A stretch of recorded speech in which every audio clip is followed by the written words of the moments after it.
கிருஷ்ணகிரியில் போலி என்சிசி முகாம் நடத்தி பள்ளி மாணவிகளுக்கு பாலியல் தொல்லை அளிக்கப்பட்ட விவகாரத்தில் அக்டோபர் 15ஆம் தேதி இடைக்கால அறிக்கை தாக்கல் செய்யப்படும் என அரசு தெரிவித்துள்ளது. போலி என்சிசி முகாமில் பள்ளி மாணவிகளுக்கு பாலியல் தொல்லை அளிக்கப்பட்டது குறித்து சிபிஐ விசாரணை கோரி வழக்கறிஞர் சிவபிரகாசம் சென்னை உயர்நீதிமன்றத்தில் மனு தாக்கல் செய்தார். வழக்கு நீதிபதிகள் கிருஷ்ணகுமார், பாலாஜி அமர்வில் விசாரணைக்கு வந்தபோது விசாரணையின் நிலை குறித்த அறிக்கை தாக்கல் செய்யப்பட்டது. அப்போது சிவராமன், அவரது தந்தை மரணம் தொடர்பாக விசாரிக்கப்பட்டதா என நீதிபதிகள் கேள்வி எழுப்பினர்.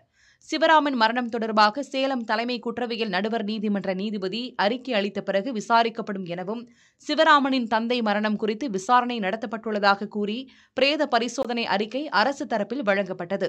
சம்பவம் தொடர்பாக முழு விசாரணை நடத்தப்பட்டுள்ளதாகவும், அதுகுறித்து நீதிமன்றத்திற்கு எந்த சந்தேகமும் வேண்டாம் எனவும் அரசு தரப்பு விளக்கியது. சிபிஐ விசாரணை கோரிய பின்பே முழு விசாரணை நடத்தப்பட்டதாக கூறிய நீதிபதிகள் வழக்கை அக்டோபர் 22ஆம் தேதிக்கு ஒத்திவைத்தனர்.